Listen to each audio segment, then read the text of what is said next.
your goal for this semester? To learn or to pass? And what is your goal this semester? To learn or to pass? To learn. To learn or to pass?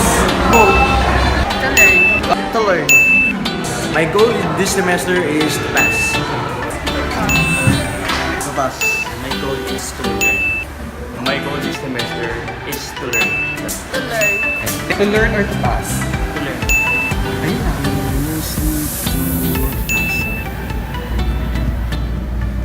Both. To learn and to pass. What is your goal this semester? To learn or to pass? To pass. For me, to learn. So what is your goal this semester? To learn or to pass? To learn. To learn. To pass. What is your goal this semester? To learn or to pass? To learn. But ngayon, siguro to pass kasi may Okay. mga prof talagang sugo ng Java.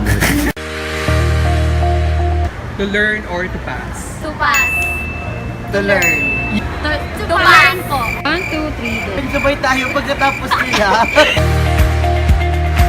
Learn or to pass? To pass. To learn or to pass? To pass.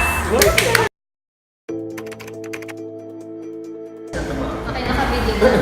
Good afternoon, we're from H43. I'm Dini. I'm Riamae. I am Jeff. I'm Randy from the College of Business Administration. Why are students more focused about passing rather than learning? I guess when you're talking about new generations of students, to me they're more about passing. They don't see the value of education. The reason why they would have to have a passing. Well, I know most of them like have learning, but for them to finish the degree or the program, they would have to have that objective of passing. More of compliance na talaga ng mga requirements. Siguro yun, pag mga new generation, ay nakita ko, pag mga new generation, parang hindi sila nag-well much on the learning. May impact or may role kami as a teacher na lalo pa ngayon, kailangan ma-realize ng students. Mas students has to realize na ang education hindi lang siya dahil mga kasama. Kasi sa classroom, ano yung haharapin mo, pinili mo. Kaya di ba, isa din sa parang nakita ko, ako personally parang nakita ko din yung development ng system sa amin. Kasi nung nag-aaral yung college, wala masyadong exposure sa labas. To me, education is a privilege kasi not everyone is given the opportunity to be in school. Ngayon, kung ang pag-uusapan is ang learning ba na makuha lang sa loob ng classroom, learning is through experience din kasi. Learning is a process. Hindi mo naman pwedeng i-half-break ang learning. So kaya ngayon parang kuha ng reason for the students not to see the value of or prioritizing the education. Kasi later on, yung ngayon sobrang stiff na yung competition, how much more pag kayo na. Diba, you will be leaving the school by next year. So haharapin sa bagong mundo. So ano yung mundo maharapin na kung hindi kayo yung nasa loob? Hi everyone, I'm Guen. I'm Paula. I'm Jeff. I'm Iri. And we are here with Sir Menyoza, the College Secretary of CIR.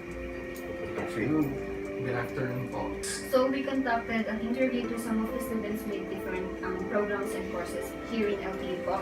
So we asked them about their goal this semester, if they wanted to learn or to pass. So 16 out of 13 answered to pass. So why do you think students focus more about passing rather than learning? I think it has also something to do with the overall system of the Philippine education system. Right now, we are geared towards or fascinated about making it to the QS rankings. And to tell you honestly, the QS rankings are just forms of rankings or hierarchies that is imposed by industry capitalism to that of the universities. First, let's start with what is the function of the university. Well, the function of the university is, of course, to the cultural development of the individual.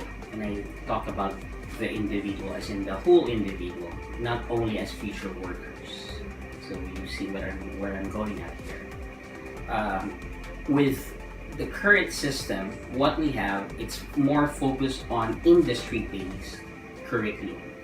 And by that we mean, how are we going to make efficient workers from the university and lead them to be employed in, in an efficient fashion, or the fastest way that we can get there to work in or outside the universities.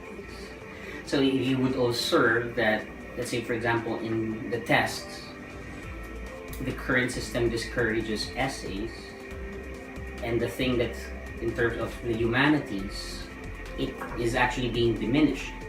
So what is the function of the humanities, let's say for example philosophy subjects, in terms of the development of the individual?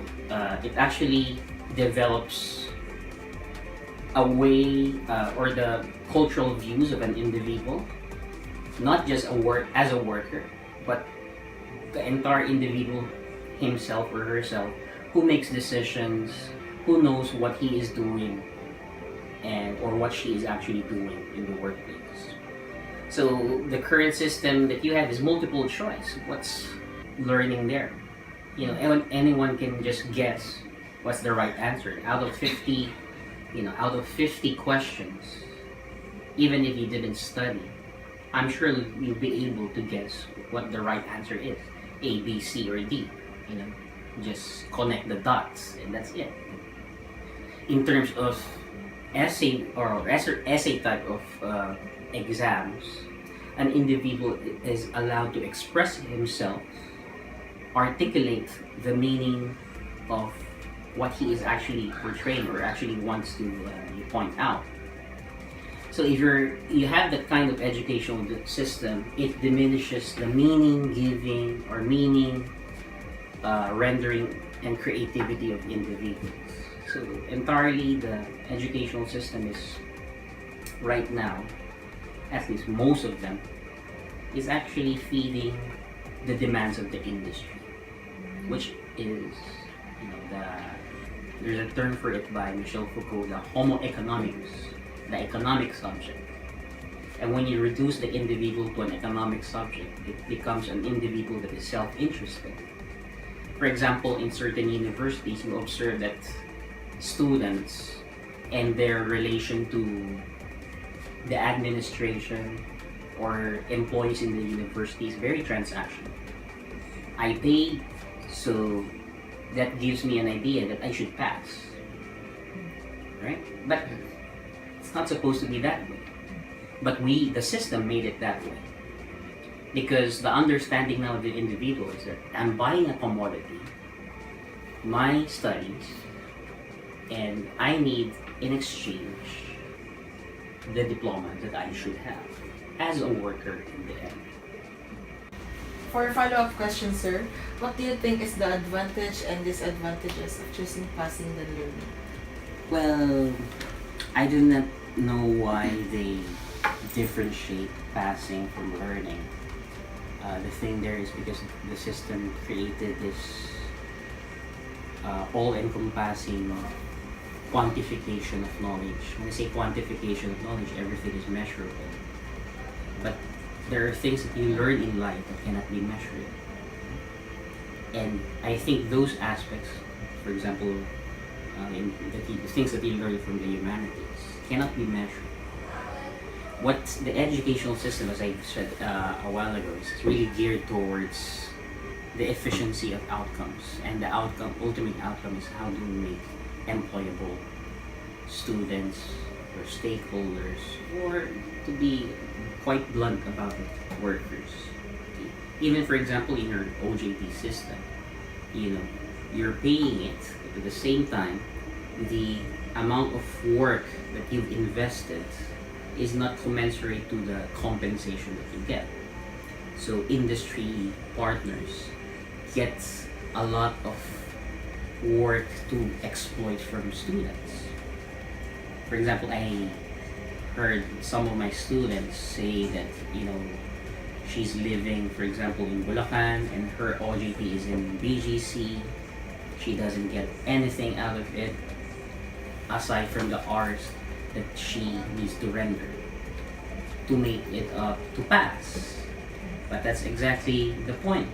Everything in that process is just seeing whether you can be employed. But if you're gonna take a look at the university and what its purpose actually is the learning process involves the development of the individual, not only as a future worker. You might live a life working, but you cannot live a life in such scenarios fulfilled. So the fulfillment and the quality of life is what students and administrators should actually consider when it comes to the system of learning or the system of education. So learning takes priority, and you shouldn't somehow demarcate a line between learning here on the other side and passing here. People learn a lot of things when they fail also, and not every, as I've said, well, not everything that can be measured counts. Some things that can't be measured are the ones that count the most. Thank you, sir, for that information, and that will be the end of our interview. Is the value of dedication forgotten, and students tend to focus on passing the subject? Past grades become the endgame for today's college student, with the personal benefits of a valuable education forgotten along the way. As Immanuel Kant believed that education differs from training in that the former involves thinking, whereas the latter does not. Unfortunately, the integration of standardized testing into grade schools reinforces a mentality in students that emphasizes passing tests. Standardized testing stresses memorization rather than learning.